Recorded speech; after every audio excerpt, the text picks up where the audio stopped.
Okay, ladies and gentlemen, welcome to Vo TV Primetime Show. I'm your host, Nelson Mike Padamorioki, and this is a special edition broadcasting all the way from the USA. And my two guests that I have here tonight are in Albania. We have a very special case of our sister, Joyce Achieng.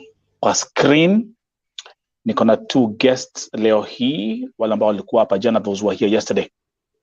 We addressed this issue of our sister, who you've all seen, Joyce Achieng. And just for the introduction, itaanzia hapa nisema ya kwamba God is great for making this possible. Let's also thank technology for making this broadcast possible. Niko hapa na our sister in the middle, Linda akiwa Albania. And today, for the first time, I have the honor of having the mother to the victim, Mamake Joy Achieng, ako hapa. So let's do this. Those who are tuning in, karibu, karibu, karibu. Remember, today's broadcast is live streaming on 7 platforms. Here on Vo TV YouTube channel, the Nelson Mike Podcast YouTube channel, the Facebook page at KNL, my private Facebook page, and also on Twitter at Vo Television. Here we are with another story of our sister, Joy Achieng. What happened? Wale ambao hawakuwa hapa jana, a 22-year-old Kenyan who left the country just like all of us. You leave the country and you go to the diaspora and you go to foreign countries to go and earn a living. And then the tragic happened. If you look at their picture, what you see is the same person. Joy Achieng before the accident and after the accident. Just give me 1 second, Linda and Mama Joy. Let's welcome Hananjeri, Lilian Munai, Moses Kokach is here. Hananjeri is here. Shiko Oasis, all the way from Germany. Guten Abend, herzlich willkommen. Baby, Mombasa, Nyambura Toko is here. Twende kazi. Ogora, tuned in from Saudi Arabia, Riyadh. Those who are tuning in, don't forget to like, share, and subscribe to the channel if you're new here. Wacha tuanzie na Mamake Achieng. Tafadhali jiintroduce ndio watu wajue wewe ni nani na pale ulipo.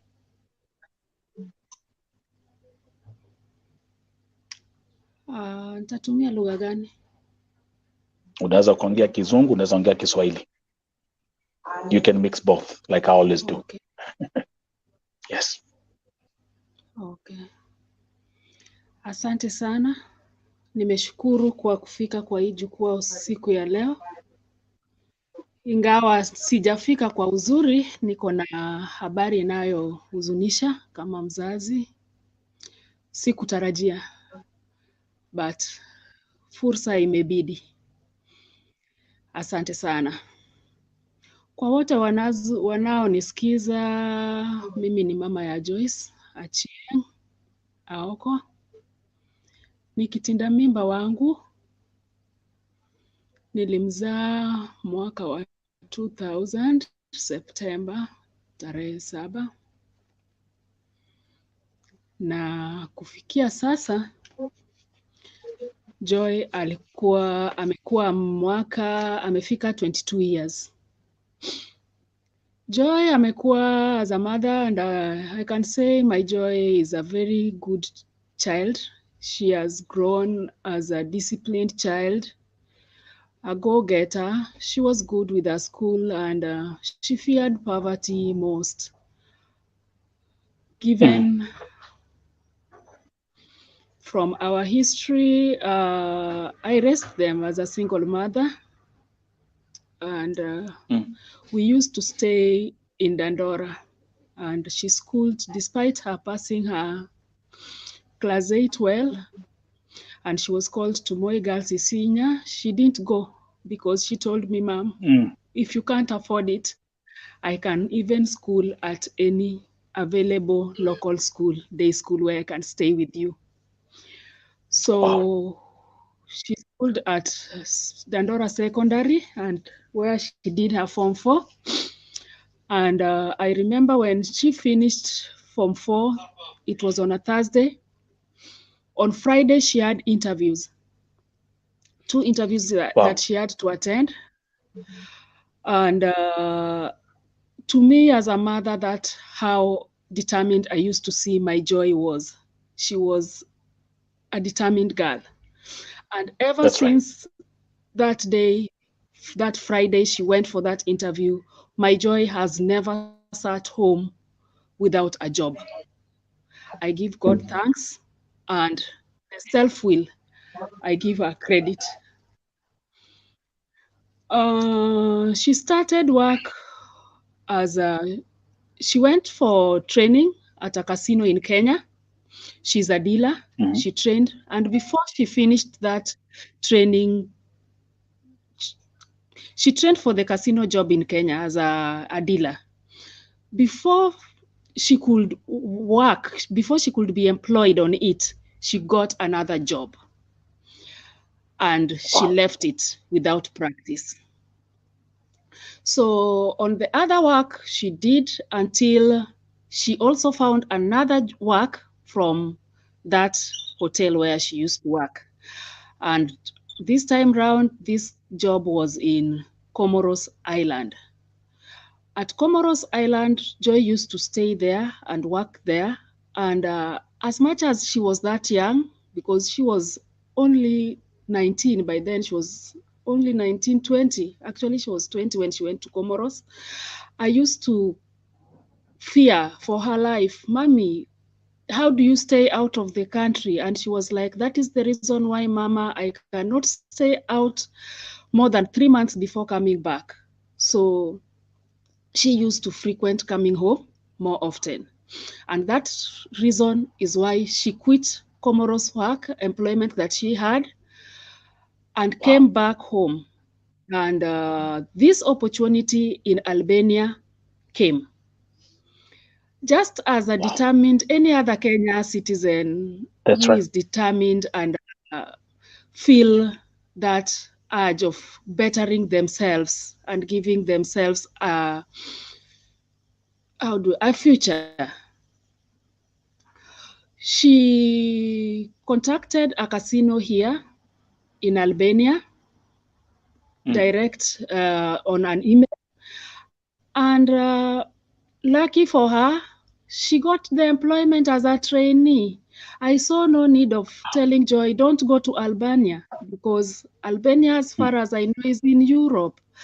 And even not only for her, there is another Kenyan who is also here, and previously her elder sister also was here. So I felt it was a safe place, though it was, for her, it was just a stepping stone to practice her training or to better herself in the casino industry and her career that she started with and never delivered or never practiced. That's right. Sikuona haja ya kumkataza, na tulisherekea, akaniambia mama, yangu ni mimi naenda pale nafanya training miezi 6 and I search for other works. I come back home. Mimi siwa kwenda kuishi Albania. Ni vile sasa sahi Kenya hakuna training na hakuna kasino yenye nachukua mtu mwenye hana experience. Singeweza kataza mtu. Nilimsaidia mtoto, nilimuombea, nikampeleka airport.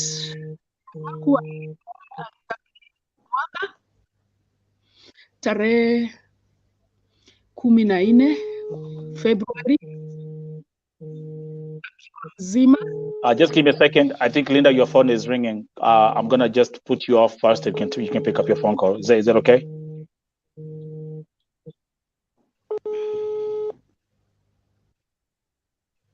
Okay.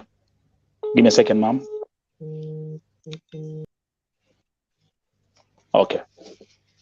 Mom, continue. And again, this is a very emotional story. This is a very emotional story, and I'm going to urge our viewers to today just share a message of empowerment to Mamake Joy.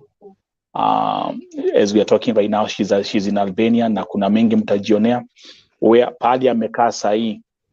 She's next to her daughter, and you are all going to see that in a minute. So kwa hivyo guys, just encourage, say a word of prayer, recite a Bible verse, anything that can make, that can empower her as she continues to tell the story of her daughter. Again, welcome to Vote TV Primetime Show. What you're seeing on the screen, huo ni mtoto wake. That's Joy Achieng. Na ukiangalia how she looked before and how she looks now. We'll get more details about this tragic story. Endelea, ma'am. Hivyo ndio wakati mtoto alipata hiyo kazi hapa ni ya casino. They are good employers. Siwezi sema ati akona employers ni employers wabaya. Sikuona sababu ya kumkataza kwa sababu hata hakuwa na nia ya kukuja kukaa huku muda mrefu. Na reason ingine yenye ilifanya kuje huku Kenya as at now, hakuna kasino yoyote yenye nafanya training ama yenye naajiri mtu mwenye hana experience kama dealer. Sitazitaja majina, but that is it. Unaweza kunini. Kwa hivyo sikuona haja ya kumkataza wakati alipata hii opportunity, kwa sababu ilikuwa opportunity mzuri. Anakuja kama trainee na baada alikuwa analipwa mshahara, which was still better than ile kazi alikuwa anafanya Comoros Island. That's right. On February tarehe 14 nikazindikisha mtoto wangu airport, akakuja, alifika vizuri.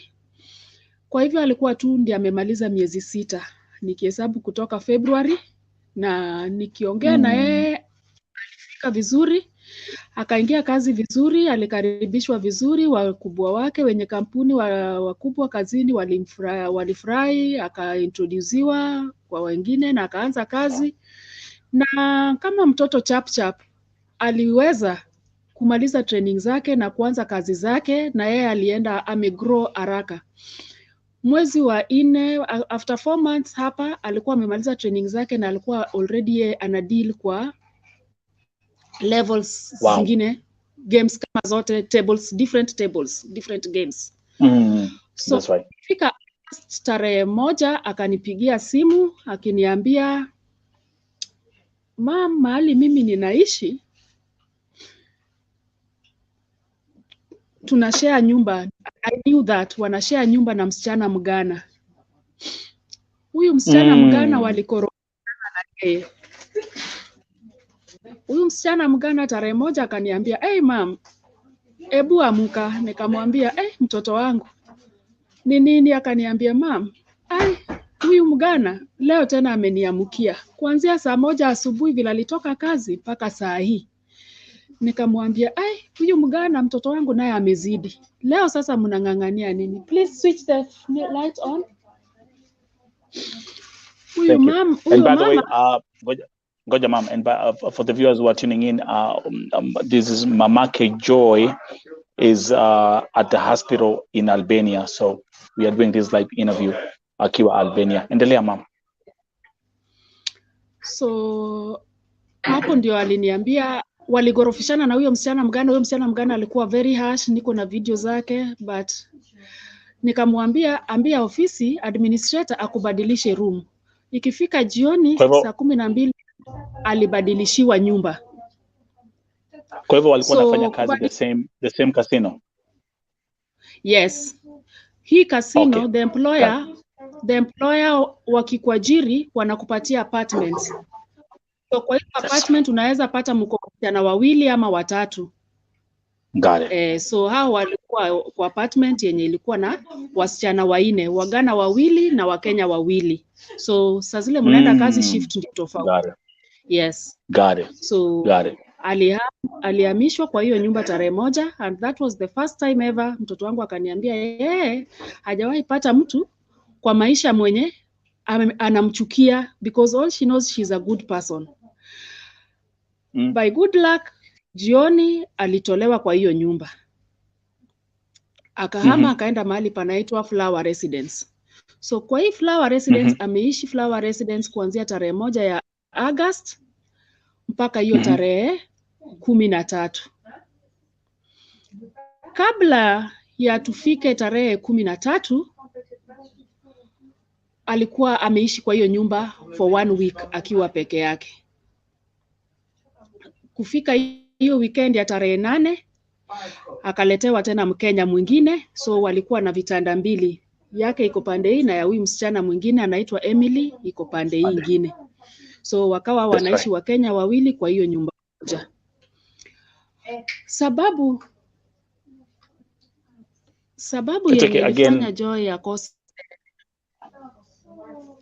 Joy akose kurudi hiyo wakati ya tarehe 1 ilikuwa kwa sababu tarehe 2 bila aliingia kwa kazi akapatiwa transfer kutoka kwa ile kasino alikuwa akapelekwa kwa kasino ingine mpya, meaning alikuwa aende kwa hiyo kasino mpya in better terms, assign contract ingine mpya na better terms, better payment, better conditions. Na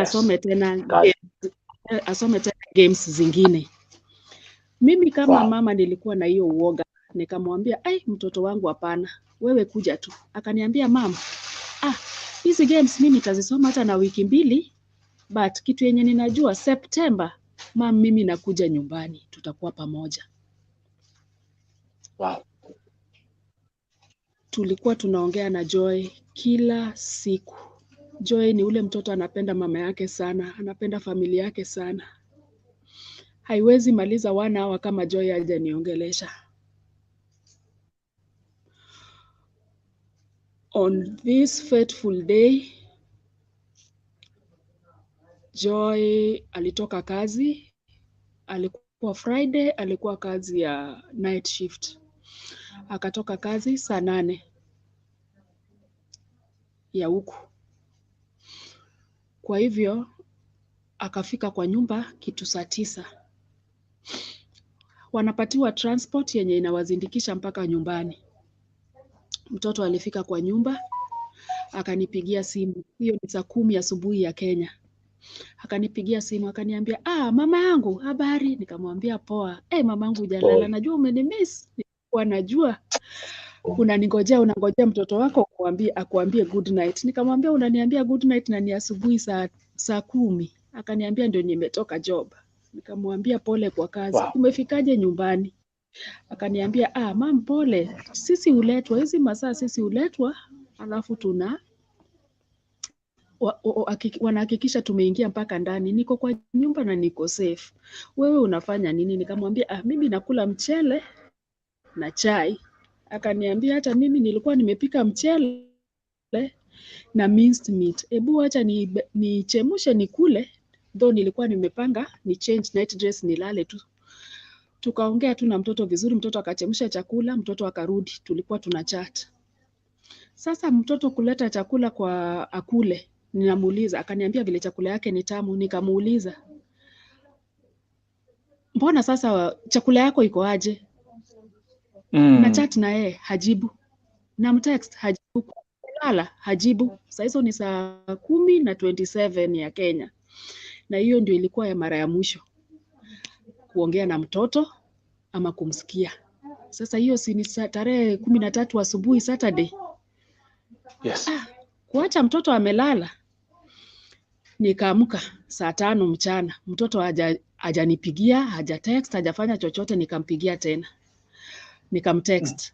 Mtoto hakujibu. Nasikia tu kama mzazi damu yangu inaniambia si kawaida. Lakini nikiongea na dada yake akaniambia, mam, wachana na mtoto. Ashakuwa mtu mzima. Si kila wakati unashinda ukimtafuta. Nikasema wacha niweke akili yangu ifikirie vitu zingine. On Sunday imefika. Niliamka asubuhi saa 12 kama nimeshtuka. Naomba tu God protect Joy. Oh Jesus, in the name of Jesus, protect Joy wherever she is. Sikuelewa ni nini inafanyika. Kumbe hiyo siku sijui chenye ilikuwa inaendelea kwa maisha ya mtoto. Oh gosh. On hiyo Sunday nikashinda nimepigia ndugu yake. Nikapigia Tevo nikamuuliza, Tevin, umeongea na mtoto? Tangu jana mnachukua hii kitu lightly. Nimeomba asubuhi, nimeamka kama nimeshtuka na dada yenu. Akasema tungoje, labda mtoto vile ako off, labda ameenda out. Kufika Monday tarehe 15 August bado. Kufika jioni saa 11 nikapata text inaniambia sisi ni it's from hello, how are you, it's the HR office, we wish to notify you that Joy is sick, critically sick, and she can't talk to you, she can't speak to you now. We have taken her to hospital and she's being taken care of. Nikaandika message kwa uliza ati amepata accident. Ni accident ya nini? Accident ya gari? Ni accident ya nini? Ameumia? Ako aje? Wananiambia wawezi kuniongelesha, mtoto ako kwa hospitali, ningoje. Kampuni yenyewe kuanzia vile nilipata hiyo report mtoto alipata accident, sasa sikuelewa vile huku kuko mtoto amepelekwa hospitali ni hivyo. Nikaambiwa kwa ICU yao hawangekubali mtu apige picha ama kumuona ama nini. Kwa hivyo nilishinda tu na hiyo maisha huko Kenya, nikibembeleza hiyo kampuni wanilete huku nione mtoto wangu kama bado ako hai. Mungu alitenda mema, kampuni ukweli ilishughulika, wakanitunulia air ticket. The rest waliniambia nishughulike peke yangu. So nilianza kushughulika kuanzia passport. Kitu ya kwanza nilienda huko kwa Ministry of Foreign Affairs huko Kenya, Diaspora Office, nikaripoti hiyo kesi. Wakaniambia kuna usaidizi yenye wangeweza kunipatia kama mtoto wako kwa ICU, kwa sababu hata ndege ya kumbeba katika hiyo hali ingekuwa ngumu. Niache mtoto kama anatibiwa kwa ICU apate hewa aweze kupumua. So nikaanza process ya kutafuta hiyo passport, nikatafuta visa. Kampuni kanitumia hizo vitu zenye zilikuwa zinahitajika ya kuchukua visa, na baadaye through the help ya Mudhoni nikakuja nikapata hiyo matiketi ya ndege na kila kitu, nikasafiri nikakuja hapa tarehe 11. Kwa hivyo nilifika hapa tarehe 12 Septemba. Vile nilifika airport, kitu ya kwanza ilikuwa ni kwenda kuona mtoto hospitali, ambapo madaktari walikubali hata kama ilikuwa ni past visiting time. Yeah. Nilipata mtoto akiwa kwa hizo machine yenye uwezi uka explain kama ni ule mtoto wangu mwenye nilitoka kwa airport, akiwa hai, akiwa mzima, akiwa anatembea, akiwa na furaha, akiwa na ndoto mingi, akiwa na fikra mema kwa maisha yetu.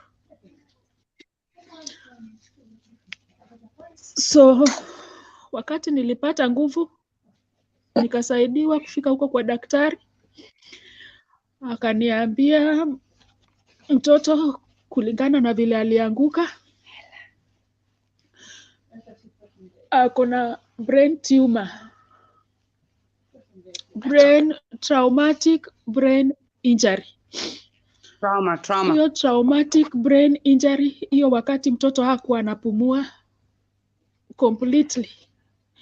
Alikuwa amewekwa kwa ile machine kubwa ya ventilator ya hiyo iko na pipes 2. So mashini ndio ilikuwa inamfanyia. Tangu vile aliadmitiwa tarehe 14 kwa hospitali, vile alipatikana huko mahali alikuwa amepotea. Pole sikuambia vile alipatikana. nirudi nyuma. Nataka tufanye hivi again kwa sababu it's a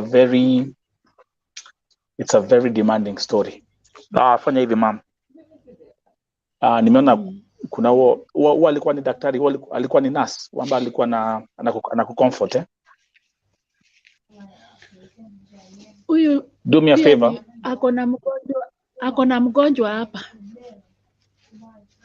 Okay, again to the viewers, the first exclusive interview on Vo TV featuring the mother to Joy Achieng. The picture you see right there on that screen, you can't believe it's the same person. Mama Joy, tafadhali fanya hivi. Can you just turn the camera and watu waone pahali mtoto wako yuko? Just briefly as we proceed. Linda, welcome. I also have Linda Modoni, who is also in Albania. Let's see. So hapo inamuona. Tunamuona. Yeah. Anaonekana. Anaonekana mama. Yeah. Sasa hii shingo yake huku ndio kuna brain injury. Sasa hii shingo hawezi pendua hii shingo. Unaona vile ako hivyo. Sasa hata hii shingo ukifanya hivyo unaona anairudisha tu. Hawezi. Sasa inabidi namwekeanga hii pilo. Ndio at least simame katikati, lakini bend the other side. Sasa hapo iko imeshikana hii side yake ya right haifanyi. Hii mkono unaona vile ilikwama tu hivi. Sasa hii imekwamanga tu hivi. Sasa ndio inataka hizo maphysiotherapy. Ukivuruta unaona ana express kwa uso uchungu. Hizi haziwezi, fingers haziwezi. Hii ndio namlishanga nayo chakula. Saa hii anapumua na hapa. Hii trachea. So hii macho anafungua tu lakini haoni. Kwa hivyo macho moja he lost eyesight. Haoni. We don't know that she lost her eyesight. We know she hasn't come out of the like the coma kind of. So we don't. I don't pia iko tu na hizo contractions imejikunja hivyo. Sasa ni kama mwili yake inajideform. Unaona ni ngumu, huwezi anakaza. Alafu na miguu zake pia na aliumia huku kwa tumbo, ako na kidonda hapa.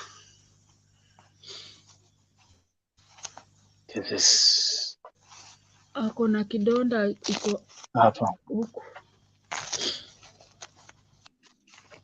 I mean, I have to keep on always thinking that this is how she looked before, and this is how she looks now. And by the way, again, those who are asking which country, she's in Albania. Now ni mamake, the mom is also in Albania. This is our sister Linda Modoni, also in Albania. Mom, will continue as we continue. Come back, kuja kwa kamera. Anataka urudi pale nyuma. Utueleze. So tell us vile alipatikana.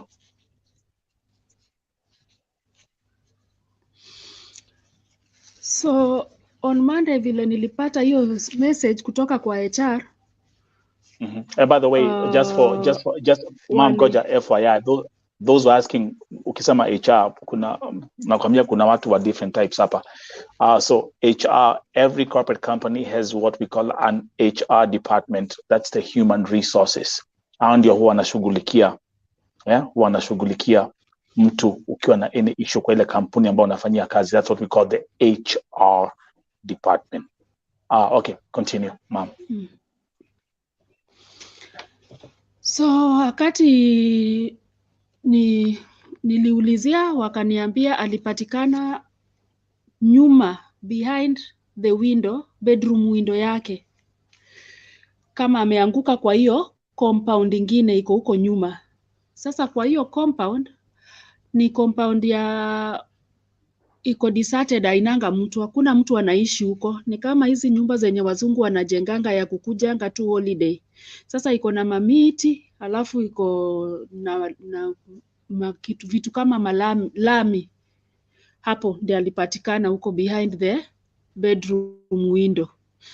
So hakuna mwenye ana explain mahali mtoto alikuwa kuanzia ile Saturday nikiongea na yeye mpaka hiyo Jumapili. Alipatikana Jumapili saa 8 kama mvua inanyesha.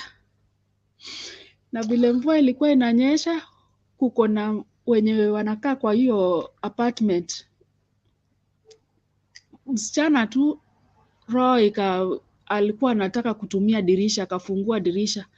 Akasikia tu kama kitu inafanya akaamsha mwenzake, hebu kuja usikie kama hii inaweza kuwa umbwa imezaa hapa nyuma ama ni nini inakuwa ni kama mtu ako disturbed, haiko sawa.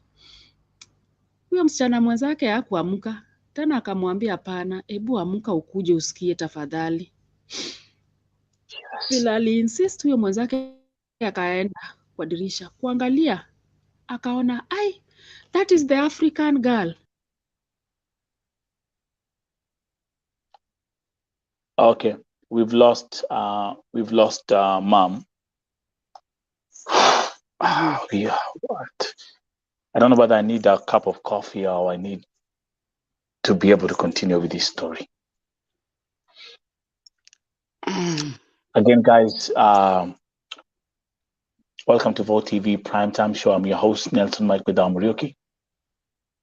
Today we are featuring the story of our sister, right there, Joy Achieng. That was the mom giving us all the details, what happened. A healthy, vibrant, beautiful young lady, 22 years old. Jaribu kuingia tena kutoka ile message. Okay. And then okay. Here we are with this story.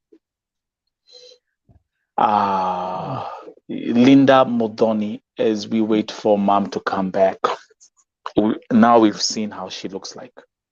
Yes. You've been at the hospital. You've been uplifting this family. You've been there. You came here yesterday, but now again, it's different when you're telling a story and when you look at a picture than when you see the person. This is different. It's different. Messages are coming in. My sister Sofika in Namibia with prayers. Favor, promise, healing is your portion. Anne Moshai, this mama needs a lot of help. May God come through for you. Again, as we continue, keep on sharing a word of empowerment, a word of prayer, a scripture, anything. Tuendelea kumpatia mamake Joy nguvu. Okay, mom, we haven't lost you. So the lady akasema, oh, this is the African girl from upstairs. Yeah, kwa sababu alikuwa kona uniform. Joy vile alikuwa na uniform, hakuwa ametoa. So wakakimbia, wakaenda kwa nyumba yake kumwambia ule msichana, ule roommate, kuja, hebu angalia nje ya dirisha yako ya bedroom. Si ule ni Joy? Wote wakiangalia wakasema huyo ni Joy. Wakapiga simu kwa ofisi, ndio wakaambia manager akuje na ambulance. Kufika mahali Joy alikuwa ametupwa ama mahali alikuwa amepatikana was a problem, kwa sababu ile compound haina mtu mwenye anaishi pale. Huku mambo yao ni tofauti. Ambulance ilikuja na polisi.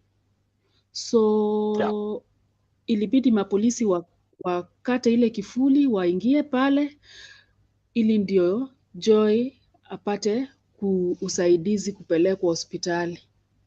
So haieleweki mpaka sasa ni nini ilisababisha Joy kutoka kwa nyumba mahali alikuwa nakula, kwa sababu nyumba na picha yenye niko nayo, na hata wakati nimefika hapa nikaenda kwa hiyo nyumba, bado ile sahani alikuwa nakula nayo chakula yake iko kwa kitanda yake.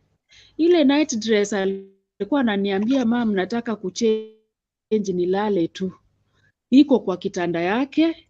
Simu zake zote mbili zilibaki hapo kwa kitanda yake. Haieleweki mpaka saa hii chenye ilifanyikia mtoto, na sijapata usaidizi. Kando na nimeenda kwa polisi mara 2. So hivyo ndo vile Joy alipatikana. The way you've explained this story in a very brilliant way, such that even for us, the viewers, now as you are talking, now I'm putting all the pieces together. One thing is for sure, alipofika nyumbani kutoka kazini saa 9 za usiku, alikupigia simu na mlikuwa mnaongea. Yes. So let's start from there. Yes. Linda, walk with me. The viewers now walk with me. Wacha nikwambie, Mama Joy, this is VO TV. Here, yes, nimesolve cases of vifo. Here we operate different. We move different. Yes. And let me say this. You spoke to your daughter at 3 a.m. in the morning, her time. Yes. She said, I want to change my night dress. There's food. There's the plate. Yes. Yes. When she was found, Linda, walk with me. Everyone who's here, walk with me.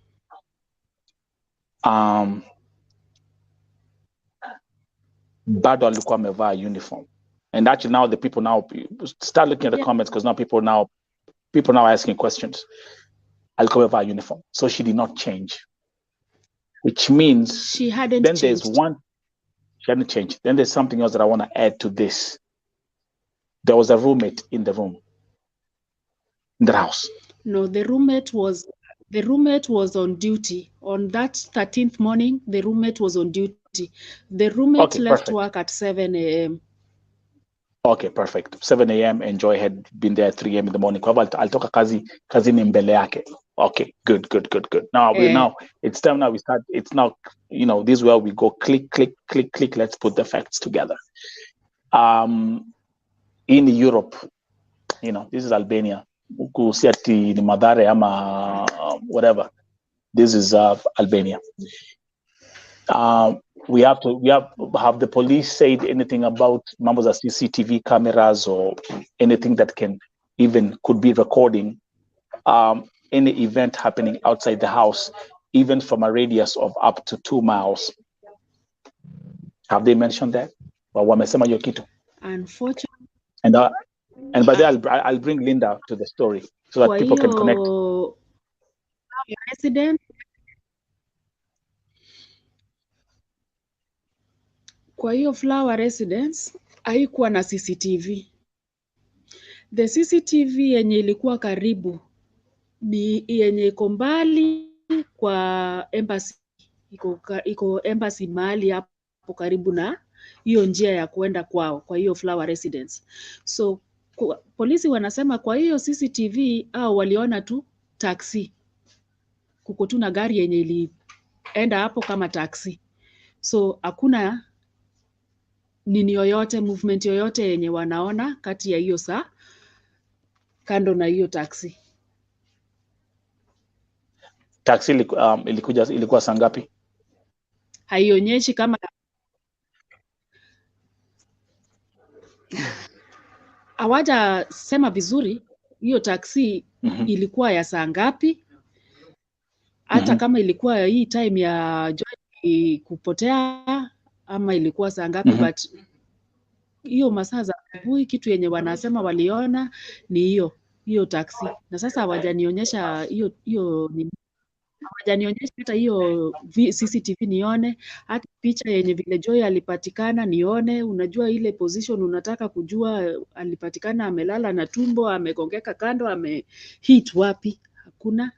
So sielewi vile wana nini to make matters worse huko Albania, wana yao ya Albania. Yeah, there's a language barrier as well. I understand that. Okay, so now let's do this as we continue with this case. Ladies and gentlemen, welcome to Vote TV Primetime Show. I'm your host, Nelson Mike Medamo Morioki. We have the case of our sister, Joy Achieng. This is what has happened. I have the mother, the mother has spoken. And also, let me bring to the picture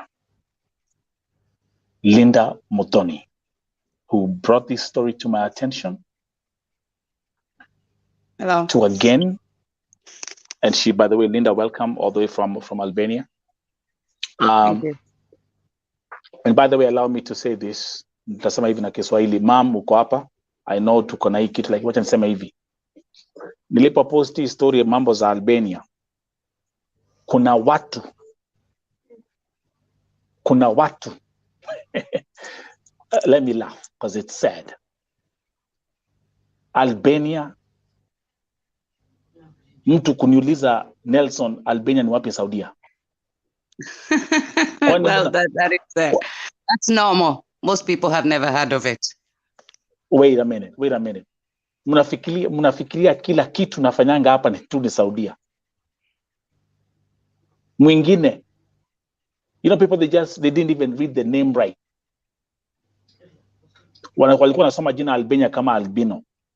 Mwingine alikuwa anasoma jina Albania ni kama Alabama. Well, sorry, I have to laugh.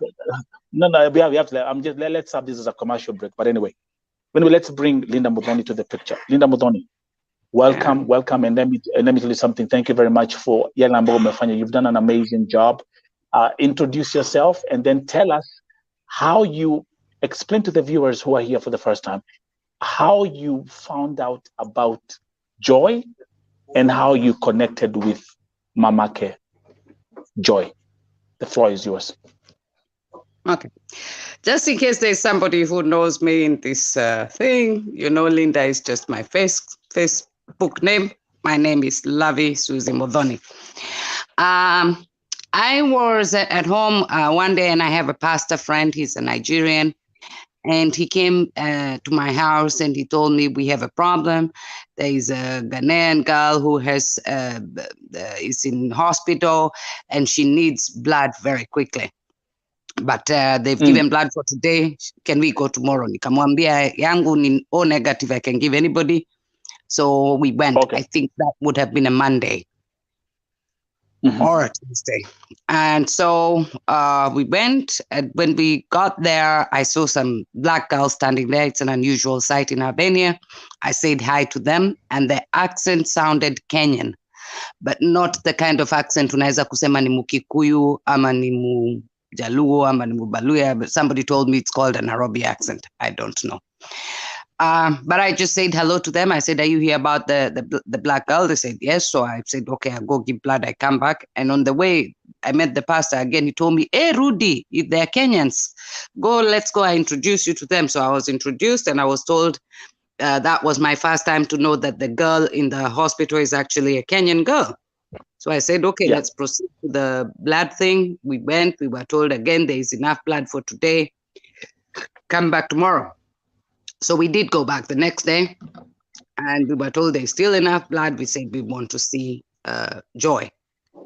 Tumepelekwa ward pande hii, ward Joy apatikani. Nikaambia, okay, I think it's time for me to call the police because it seems that you have a Kenyan patient here who is missing. That's of course, by saying that, they shortly after found Joy for me and we saw her. She was attached to so many machines. She looked so vulnerable, and that is where I started to visit Joy in the hospital. I didn't know so much about her at the time. I would just go play her little music, talk to her doctors. Somebody opened a WhatsApp group and put me in the group. and then so I would go to the hospital, and I would come and give the people in the group an update, and also then I started to talk to her mother privately, just to boost her morale. And it was much easier for me to call her mother, tell her everything what the doctor said. And so I just started visiting her every day. There is 3 days that I didn't go within that space of time, but I got my friends to go, so that to make sure that somebody went every day. So for those 3 days that I didn't, but for the other days, about 34 days, I went without fail.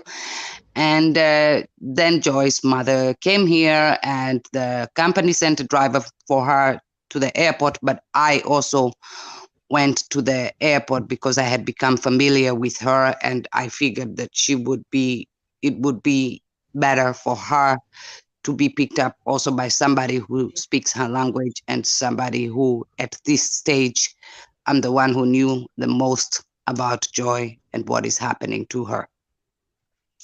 So we picked her up, we took her to the hospital, and we saw Joy, and that's how I met Ruth. Basically, I didn't know her from Adam before. Wow. Thank you for being, and someone is saying, thank you for being our sister's keeper. Thank you very much.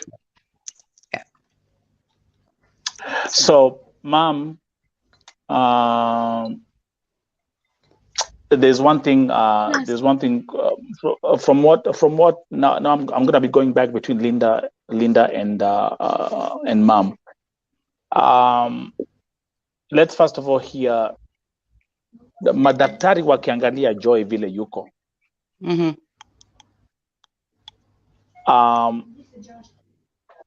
What's the doctor's report or analysis of Joy's situation? The prognosis now is not so bad. The initial prognosis I got, sorry, Joy's mom, I know it's difficult to hear, but the initial prognosis I got when I first went there, they told me she's likely going to die tonight. Then we'll call you. But, if she's alive, you'll find her here in the morning. With time, they did tell us that, Joy wasn't actually before in a comatose. Then she was in an induced coma to help her brain to heal. And slowly they reduced that medicine, and until she was no longer in an induced coma, but she still didn't wake up. Yeah. So and of course there was a problem because she couldn't breathe for herself. 4 of the 5 doctors who were treating her were very positive. There was a 5th doctor who was just telling us this is a waste of oxygen and money. Wow. But slowly Joy fought her way through, and she came off the breathing tube. She has a trachea now, but she's breathing on her own. The prognosis is good but slow. They say she can wake up, but it's up to her, because the injury, the brain injury from the scan, what they see is not very serious. And it's from ossification. I can never pronounce this word. You'll be a doctor today. Yes, but she needs the more physiotherapy than the government hospital can provide. Although Albania is in Europe, the government hospital in Albania is just slightly above the Kenyan hospital. So she would be worse off in Kenyatta, but being here in Albanian hospital, it's not like being in London in St. Thomas Hospital. So they are providing the bare minimal physiotherapy that Joy needs, and they have admitted to us that she needs a hell of a lot more, and that we should get somebody to do it privately. And so I spoke to Joy's mom, and I said, well, we need to raise money. And the GoFund was actually set up by her best friend who lives in the States somewhere. Mama Joy would be able to say more about that. And then M-Pesa is by her brother. I am just the go-between who just is in a lot of Facebook groups and So I just spread the word. Okay, you're just a disciple. That's who you are. You are servant, and you're doing exactly what God has called all of us to do. We are called to be servants and serve those who are in need. Now, before I go back to Mamake Joy, to the viewers, if you look on the screen, we have the M-Pesa till number. There's a till number right there for those who like to support the family or to support mom. Ndio yuko hapa, mom yuko hapa.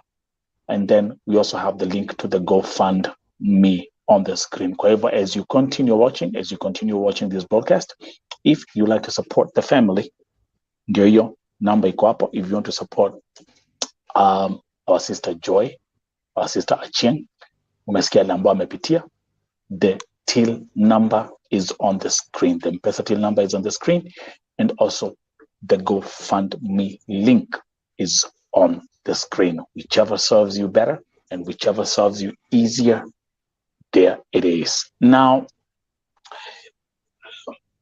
number one, a doctor saying this is waste of oxygen. That for me, that statement just makes my blood pressure levels go like triple, quadruple. Mom. Yes. Mungu akupatie nguvu. Yeah. Whatever you're dealing with. Mimi nimeona picha kumbuka Linda aliponitumia hii story jana. Linda alinitumia hii story jana 5 minutes before nianze broadcast. I had another lineup. Nilikuwa na another program ya jana. And then nilipoona nikasema I'll address this right away. Lakini baada ya broadcast, kumbuka nilikuwa nimeona tu video yake, the video you sent me, Joy, yes. That's the video that I saw. So I saw the video yake, ile video yake ya akiwa kwa machine, akiwa anaongea. But then when nikaambia baada ya broadcast, nikaambia Linda, can you please send me her pictures? Nione vile alikuwa nakaa before the accident. When I saw the pictures, Jesus Christ, hata uwezi ukasema, it's the same person. And this has crushed my soul. Hata wale ambao wana watch, to all the viewers, it's the same person. The young, vibrant, smart, intelligent, mesikia mama yake ametuambia, all the qualities she had. Then you look at that picture, same person. Beautiful hairstyle. And the doctors, they contacted us and they said they want to cut it. I said, musiguze. I said, give me time. I'll come today. Nikaenda huko na rafiki yangu ambao nishamuonesha how to deal with black people's hair. Tukatoa hizo rasta alikuwa nazo, tukachana nywele best as we could because she was still intubated. My goodness. And my goodness. So that was now where she is, and her mom is of course doing the rest. At the moment, her mom is doing a lot. Like I say, hospital is a wuku ya government. It's just a little bit above Kenya. Mama ndio anamuchange pampers, ndio paka mafuta, kumuosha there. She's more or less doing most of the care work. Most of the care work. Yes, by herself. And like I said, we have a Swiss friend who is releasing her for some hours to go home and have a shower. And yes, so this week I have not been able to do a lot. I've been to the hospital 2 or 3 times this week, but I was not able to do a lot because my husband is traveling and I have a child as well. So, but we've been in contact. Nimepitia hata kama ni dakika 10 tu kupeleka chakula moto, you know. Yeah. Kupelekea mom chakula. Yeah. Mom, I know you cannot go hospitali and you cannot be here for long and you have to take care of your daughter. Ni yapi ungetaka kuongezea kwa hii story ama ni yapi ungetaka kuambia watazamaji leo hii as we proceed? Any other detail uko nayo? Anything else ungetaka kutuambia?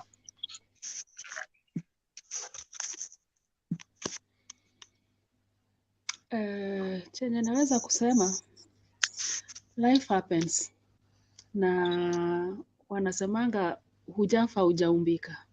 I think it makes more sense to me now than before. It's quite unfortunate imefanyikia Joy, and above all I thank God for her life. She's still alive, she's still breathing. I will take care of her, and that's why I've taken the courage, and I told Linda to share this so that I don't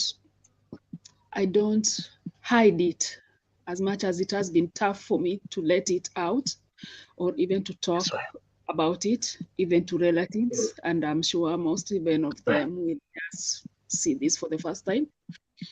As any other parent, a mother might know what I'm going through. My request is if I can, because I've never heard of this condition before, traumatic brain injury, and for her case is different because the doctor says they did various MRI, that scan on the for the head, for the brain. But it's only lack of oxygen that cannot be detected from that X-ray. So we thank God also because she doesn't need any operation on her head or brain, but she needs like 5 therapies.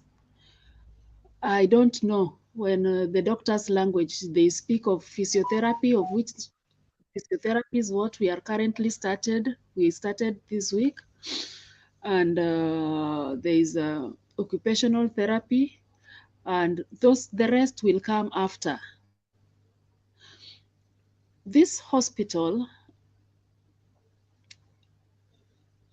we have what we call language barrier. They speak their language. Yeah, they speak their language. They don't understand English. They don't care whether I don't understand or I understand. If a nurse decides to help me, whether I use Google on the phone to translate, like last night, currently she is having contractions that are so severe that I use this medicine for it. It's called phenytoin. This medicine, we have to import it. It's not here in Albania. This dose is finished, and Joy has to suffer anytime she has that attack, and they don't care. For me to get another dose of that is a problem also. If you can support me, I wish to give Joy another chance to live. I wish to take her to a better hospital, even if it's back in Kenya, or if it is in another private that has the facility, that has the medicines, the required medicines, instead of doctor prescribing a medicine that he knows very well is not even in the country itself. I would really appreciate. And I don't know what to ask for, but my wish is to get assistance on medication for Joy. Yes. Yeah. It's going to be a long journey. I've watched most of her condition. Now I have to familiarize myself with the condition. And since it's treatable, it's something that is treatable. If you hold my hand, I'm sure we will treat Joy and we will come back home with our beautiful Joy, alive and walking. That's right. And That's right. That's right. yes, Let me ask you a that quick is question, all I ma'am. can Let me say. ask. Let me ask you Yes. a quick question. People are watu wameanza contribute, na kuna mtu ameuliza, anasema hiyo mpesa till number inaleta jina Oduor Tevin. That's your brother? That is my son. Oh, that's your son. Okay. Yes. Okay. So Lenny and those who are, thank you very much. By the way, thank you very much for those people who have jumped on this case and are already here, standing. Mom, nilikwambia, remember what I told you? Nilikwambia hii ni Vote TV. Yes. Ndio. Here this is a family. God has given me this Thank you. platform, and this platform is a family. Mtoto wako ni familia. You are family. And I've seen miracles happen here. I've seen miracles happen here. So again, let me say this with so much humility. Oh my goodness, I have, let me read this comment from Carol. Carol is asking, how do we support from the USA through Wave? Nelson, God bless you. Wave is actually, it's a system that we use for sending money to Kenya. And I'm going to give Carol, just pay attention. I'm going to give you this M-Pesa number. There's an M-Pesa number that they have, and you can use now for us who are in the USA. You can use that for doing Wave. Allow me to check on this. Yeah. So the M-Pesa, where are my moderators? Moses Kokach, are you here? Joyce Valeria, are you here? So andikeni M-Pesa number. M-Pesa number na muandike in international format, okay? It's +254 715 514 389. Ma'am, hebu tuambie hiyo M-Pesa number ni majina gani? Pia ni za your son? Ndio, taleta tu Tevin Oduor. Tevin Oduor. So again, and actually not even just the moderators. Kujeni hapa. We are servants here. Kujeni hapa. Mimi na mianga hata atukujangi hapa Mongedho.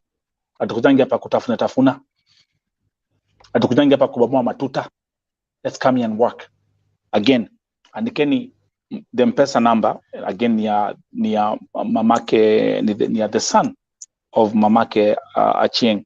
M-Pesa number +254 715 514 389. Majina Tevin Oduor. Carol Kaburu akiwa hapa USA. Thank you very much. We have people who are watching here from all over the place. Caroline Buya, by the way, thank you very much. In Lois, thank you very much. And those who are watching, thank you.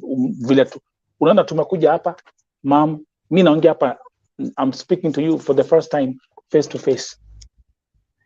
We just texted for a few minutes, and all I told you, nikwambia, ma'am, kuja.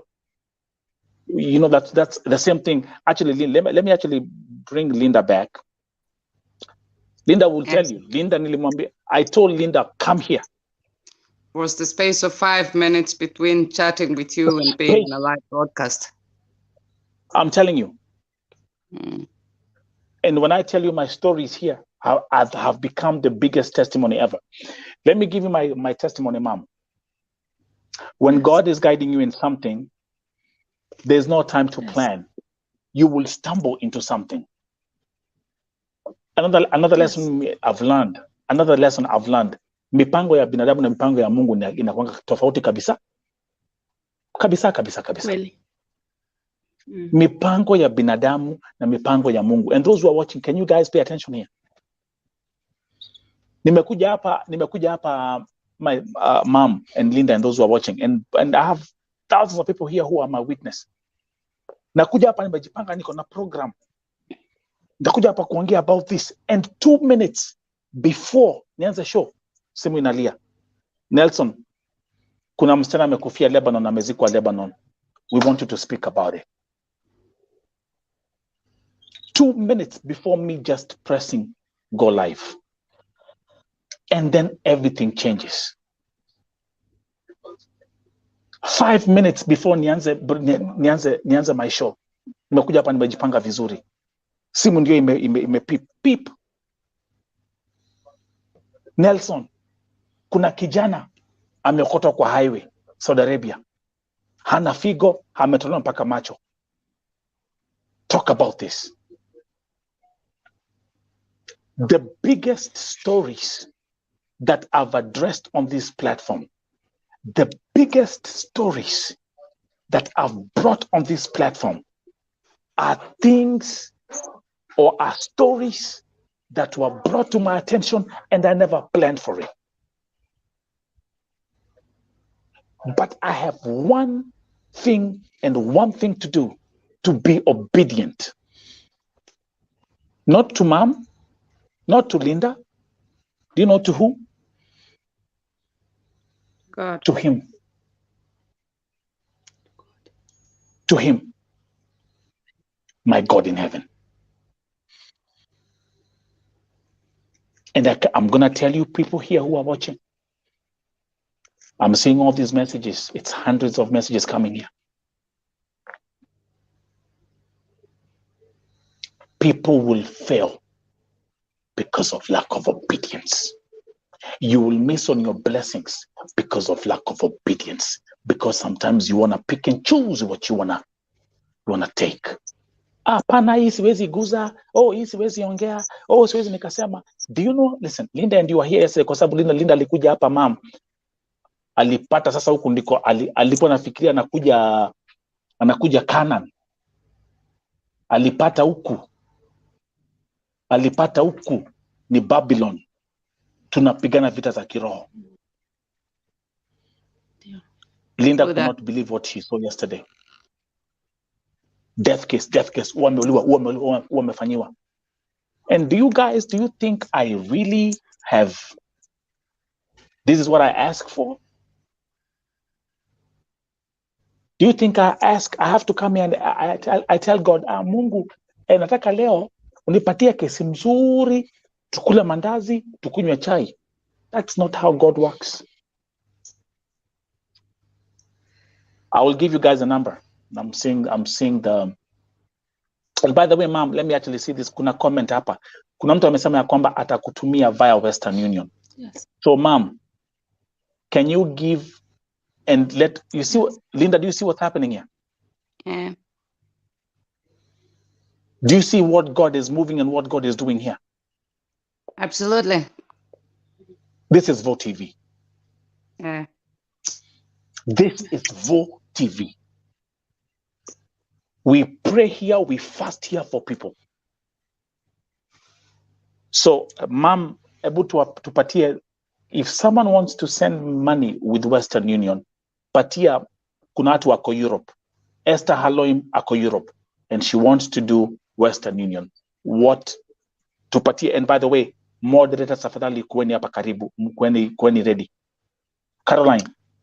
My advice would be MoneyGram is cheaper for the sender. Yeah.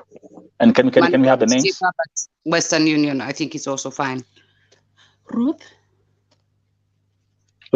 Aoko. Hold. Goja kidogo. Una need majina zenye zinafuatana kwa passport, otherwise hautapewa. Utapewa ikuwe exactly kama vile kwa passport. Give me 1 second. Hapa tuko kazi. Give me 1 second. Tutafanya hii sahi.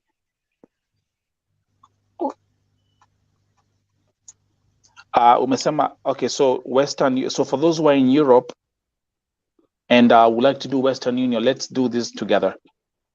Okay, majina ni gani? Ruth Aoko. Mm-hmm. Abongo. Okay. Yeah. Yes. They are also gonna need her telephone number because they would have to send her the number with which to collect. There's a card, so they would need her telephone number as well, so they can send her a message and enda na simu kule. Okay. Phone number, mom. Phone number yako ile unatumia WhatsApp. +254. So itakuwa ni +254 Goja, wait. 30. So +2. Pole pole, anza tena. Yeah. +254, alafu? I think I even have it. No, I don't think that the number you might have is for Kenya. Oh, No, actually you have it. You have it because I gave have it to you. You have it. Yes. Yeah. So it's +254 721 943 018. That's the number, right? Do you, Ruth? Yes. Okay, so what's going to happen here? It's simple. Ruth Aoko Abongo, phone number ndio hiyo.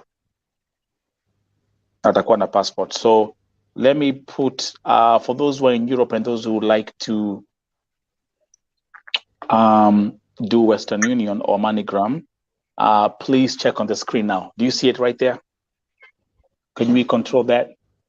Mame buangalia.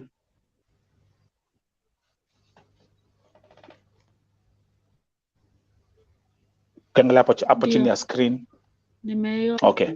The money should be sent to Tirana, Albania, Tirana. Albania, Tirana. Give me a second because I have to. Albania, Tirana. I think you have to add that. Yeah, by the country. Yeah, that's right. The capital is Tirana. So, yeah, country. Let me add this kwa nini. Country, Albania, and the city, because they will ask for the city. It's Tirana. Tirana. Tirana. That's right. Okay, let's do this real quick. And by the way, thank you very much. I see all my folks in America who are here in the USA, all my folks in Europe who are here. Thank you very much. All my folks who are in Gulf and Kenya, and everyone is here. Up on the Kushikana. Let me actually read this comment from Gentrix. We're saying, I just curse poverty. Then nafanya tukitoka tunakutafuta. Receive healing. Isaiah 53:5.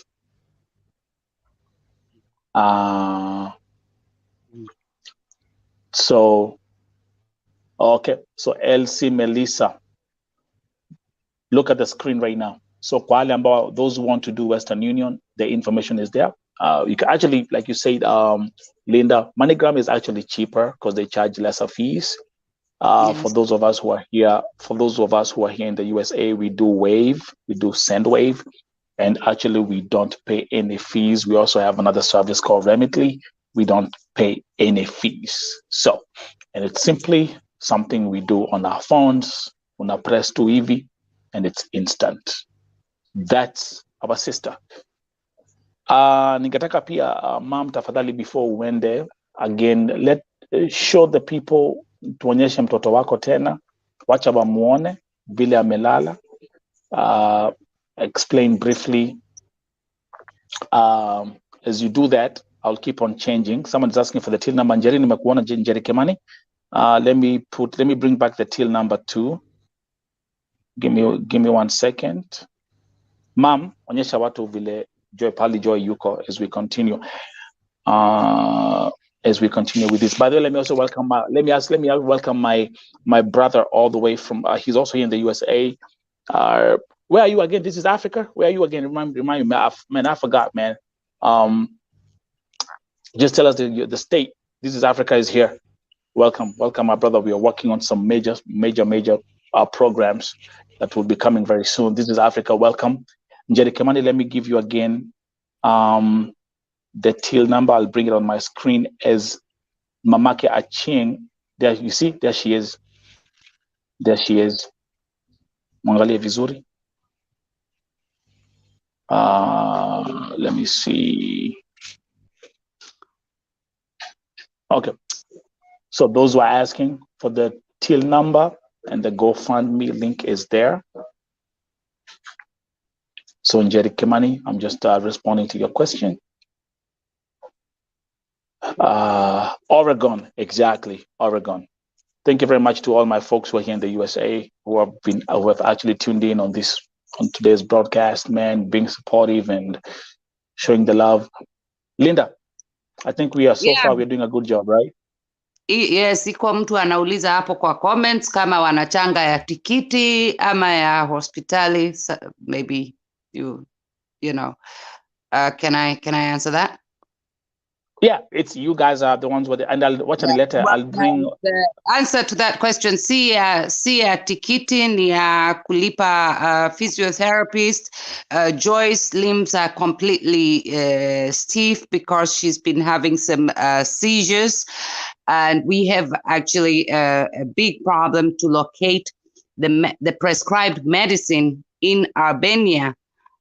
Tunaambiwa na daktari hii dawa ndio inatakikana, alafu tunaambiwa tutafute. I have friends here who own pharmacies, wananiambia haiko stock, we have to get it elsewhere.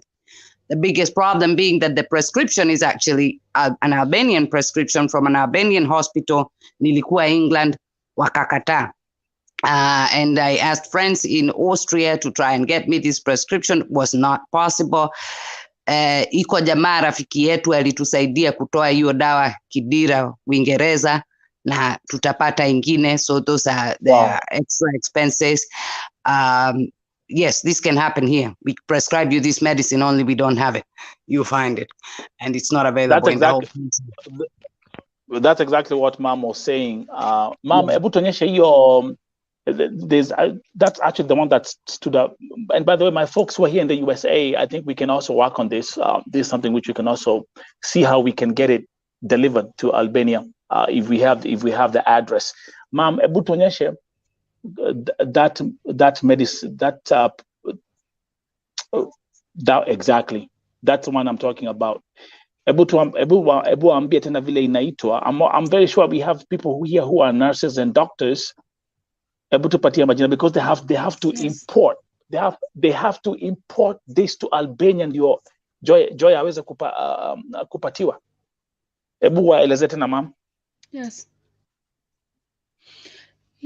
Hii dawa Joy anakauka, inaitwa contraction ama shiza.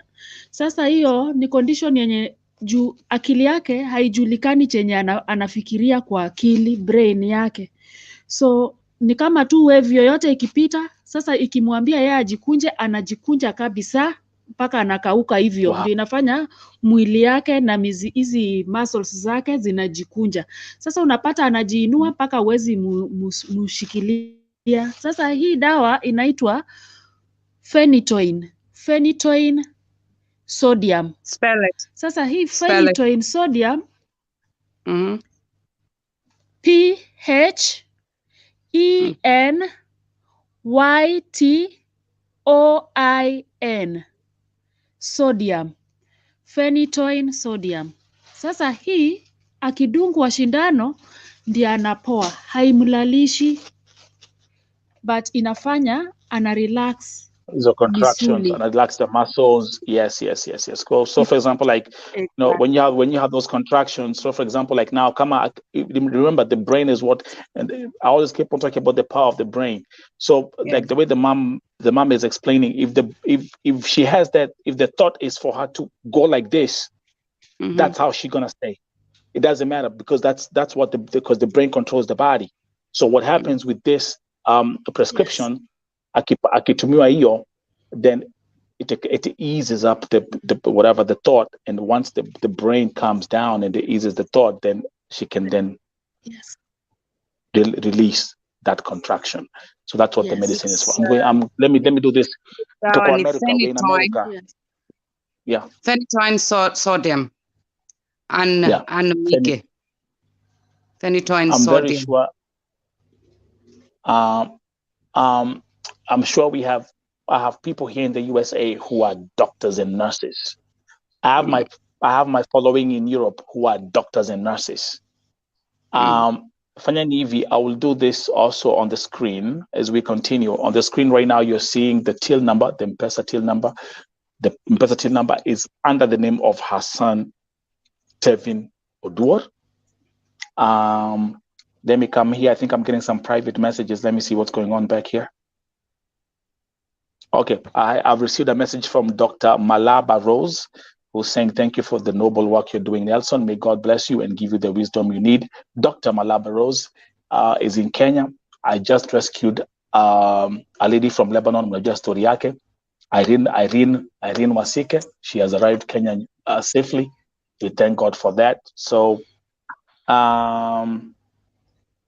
give me another second. I'm going to give you guys, if you want to contact, if you want to help in any other ways, I'm also going to give you guys the Vote TV WhatsApp number. You can contact me on Vote TV WhatsApp number if you have any new cases, any new issues you want to address and bring to my attention.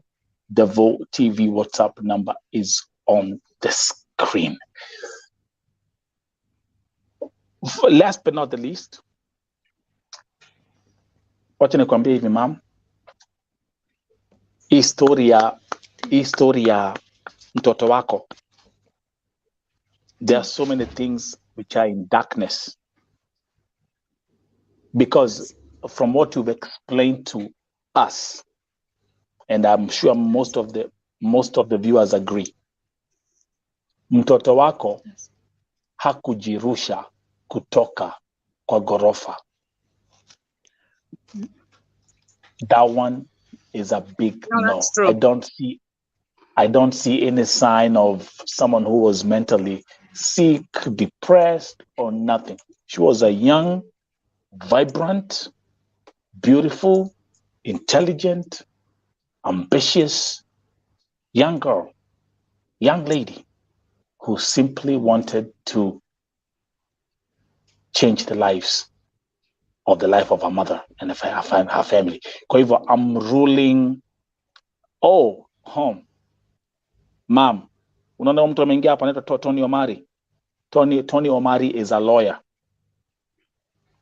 And by the way, Tony Omari, can you remind us where you are? Which country are you? Tony Omari is a lawyer.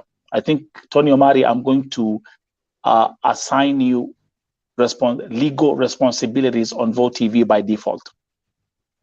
Remind us, Tony Omari, where you're located. And by the way, my Vote TV WhatsApp number is on the screen. Contact me after this.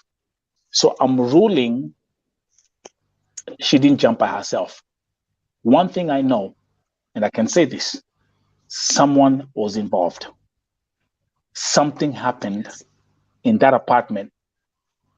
And hey, Linda.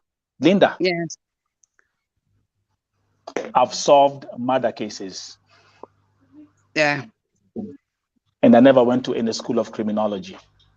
It's called common sense. True that. Tonya Korunda, listen to this. There's something I'm going to say here, ma'am. Nataka ushikilie hivi. Linda, I'm going to say this.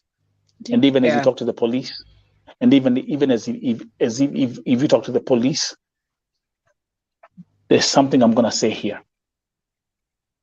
Yes. What you've explained, and I want you to walk with me step by step. Joy amekuja nyumbani. She came home at 3 a.m. in the morning, got dropped from work, went to the apartment. I'm walking, let's walk together. She calls you. She says, Mom, I'm going to put on my night dress. I'm going to go to sleep. She goes in the kitchen. She prepares something to eat. Are we together? Yes. Are we together until that point? I'm going to tell you, listen, this is this is what I'm going to say here. And you'll remember my words. Somebody came to visit. Someone came to that house. And the person who came to that house, ni mtu ambaye Joy Achieng anamjua. She knew that person. There is no forced entry in the house. There is nothing like someone broke into the house. No. Someone came into that house that Joy knew. My suspicion, and that's what I'm going to run with, is the following, is the fact that mtu alipiga, maybe rang the bell, aligonga mlango, mtoto wako akaona ni mtu anajua, akamfungulia. And what happened after that? This is Actually, the outcome. let me tell you something about Albania. It is very, very, very rare for strangers to be killed on the street or in any other way. It is a very safe country. Most people in Albania are killed by people they know, family, friends, over an argument or whatever. That's right. It's by somebody. In this case, Yeah. this is my revelation. Mm-hmm.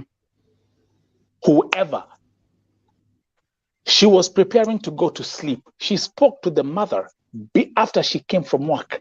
She spoke to the mother. She prepared something to sleep and she had the night dress. Everything is intact. Number 2, there is no robbery. Simu kuibwa. No. That's another signal. Simu kuibwa.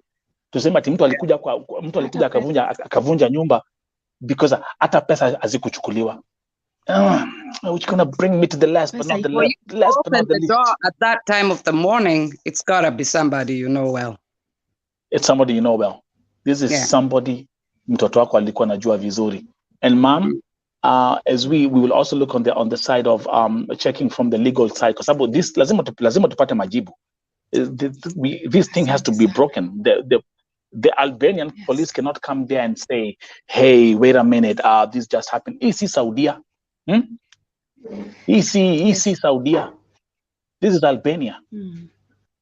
Yeah. So, and remember, the roommate was not in the house. So the roommate alikuwa, and the roommate is Kenyan. So she was alikuwa kazini. Yes. Yeah. So, these are affect me. What I would look at they're from an investigative perspective. This is what I would look at myself. We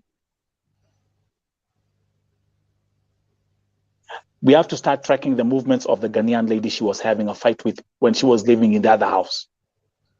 Now, this is my investigative instinct speaking. That is what I told them. Because whoever did this was something personal.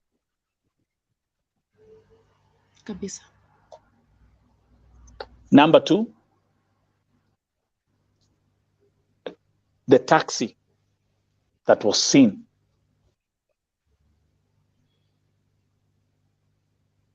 That's a key piece of evidence. Na hapo ndipo nitaachia. Anyone, you have the information. Wacha niwaeke hapo kwa screen tena. If you want to support the family. Mamake Achieng amekuja hapa. Tuko na till number.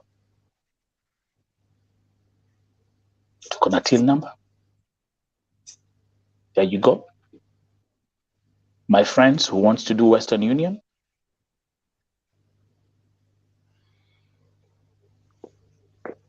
It's right there on the screen. There you go. Linda, you've done an amazing job as a sister's keeper. The world needs more people like you. Thanks. Let me say thank you very much, or like we say in our German. You know, me and Linda, we can switch the lingo real fast. Lass mich bei dir bedanken. Und mach es weiter so. Und pass auf unsere Schwester auf. Okay? Ja, ich mag so. Mach weiter. Bitte. Mama Ching. Yes. Mimi nitakuachia tu niseme tu Mungu akushikilie mkono, akushike mkono. Na akuongoze, na akupe nguvu. And we hope, as I bring this image again on the screen, all the prayer warriors here. I can see my sister Sofika from Namibia is here. Prayer warriors rise. Because there's no battle that we cannot win when we cry out to the government in heaven and when we call upon our God in heaven. My sister all the way from Spain, in Kenya, Spain, Agape, saying the God of that girl will fight for her. Once she recovers, she will tell her story. That's what we're waiting for. Let's go. Let's go. All these comments that are here, I'll try as much as possible to bring them on the screen. The case, if you look at that image, it's gut-wrenching. It's the same person. And Linda, when you sent me those pictures, I had to keep on looking. I had to keep on going back to back. Na hapo ndipo tunasemanga. I didn't know her either. I saw her for quite a while before I got the picture of how she looked like before, and I was amazed. I was totally amazed. And then you imagine when I saw her, she was hooked into every machine imaginable. Yes. And then somebody sent me a picture and said, "This is her before the accident." I could not put the two people together. Crazy. It's crazy. If you're new on this platform, like the broadcast, share the broadcast, subscribe to the channel as we continue to grow. I received a phone call from a very known journalist in Kenya. I will not mention her name. And I'm going to tell you what she told me.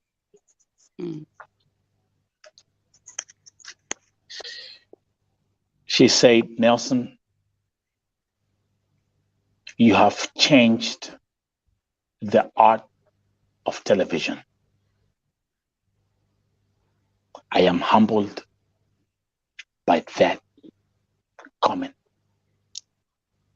She said, "Nelson, what you're doing with your platform is revolutionary in this industry. Thank you very much. I thank you." I don't talk about subscribers on this channel. You are soldiers of change. You are all soldiers of change. People like Linda Odoni, these are soldiers of change. We come here to make an impact, and we come here to make the world a better place. We come here to uplift others. We come here to offer our shoulders for people like Mamake Achieng, who is crying. Tunambia Mam Kuja, welcome to JOY TV family. When you cry, we'll wipe your tears. When you cry, tutakupatia tissue paper upanguze machozi. This is what makes this platform different. Na Mungu atushikilie tu hivyo. Na Mungu atushikilie tu hivyo, and I cannot wait, as I declare and decree, I cannot wait for the day I will see Achieng walking out, not rolling on a wheelchair, but walking out of that hospital. Then people will remember this moment. People will remember this moment, and they will say, at JOY TV is where it started. And that will be a testimony. Prayer warriors, prayer intercessors, tuneni kwa magoti. Mungu shuka. Mungu shuka. Mungu shuka. We declare and decree. I wish you a good night. God bless you. God uplift you. May you prosper. And may God protect you from the works of the enemy. She came home. Amen. She called her mother. She prepared something to eat. She put her night dress on the bed. But the devil had other plans. Mungu awalinde. Tony Omari, please, I want you to inbox me on my WhatsApp, and we'll discuss about your position of handling legal issues here at JOY TV. Kwa hivyo, good night, ma'am. Thank you so much, and thank you all for listening Linda. to my story. I'm coming out to help Joy. And Linda. Thank you. Also, thank you very much. I think there's a saying, I don't know whether it's Swahili or it's Kikuyu, that mtoto analewa na village muzima, and I think this is us as the village in this case doing what we can to help Joy and her family, that Joy may one day walk out of Albania the way she walked in. That's the plan. And because I always like, I don't like us ending I never like ending my broadcast with tears. I love ending my broadcasts with a laughter, a smile. Again, wale ambao walikuwa wanauliza maswali kama Albania ni Saudi Arabia, all I'm gonna say, tokware toto. Mtu achukue kitabu, mtu achukue smartphone yake and Google. So you can imagine my shock when somebody in Albania asked me whether Kenya is in India. Thank you very much. Ma'am, cheka kidogo. Nataka tumalize tuna kicheko. Tumelia. I never like ending my sessions with na Kilio. Kenya iko India. Na nikwambia kwamba hutotokware. Nyinyi ambao mnauliza kama Albania iko Saudi Arabia, nyinyi ndio tu nyinyi mnakuja hapa mnapanga na maagents, mnaambia kwamba mnapelekwa Dubai lakini tiketi yako imeandikwa Riyadh. Who am I talking to? Who am I talking to? On their defense, I would say that Albania was a communist country up until 92 or 93, and it was alone. It was not part of the USSR, and it was not part of Yugoslavia. And the first time when my husband told me he has a contract to ask to go to Albania, I asked, where the hell is Albania? So he even wrote a book called Who the Hell is Albania?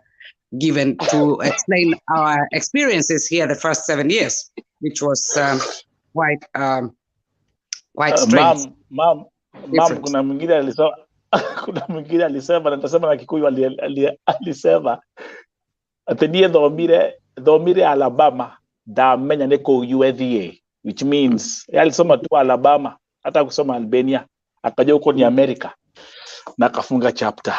Ukistaajabu ya Musa utaona ya tokware. Have a good night, folks. Have a good night. And thank you so much. We cannot thank you enough. Thank you. Thank you. Nice. Thank you.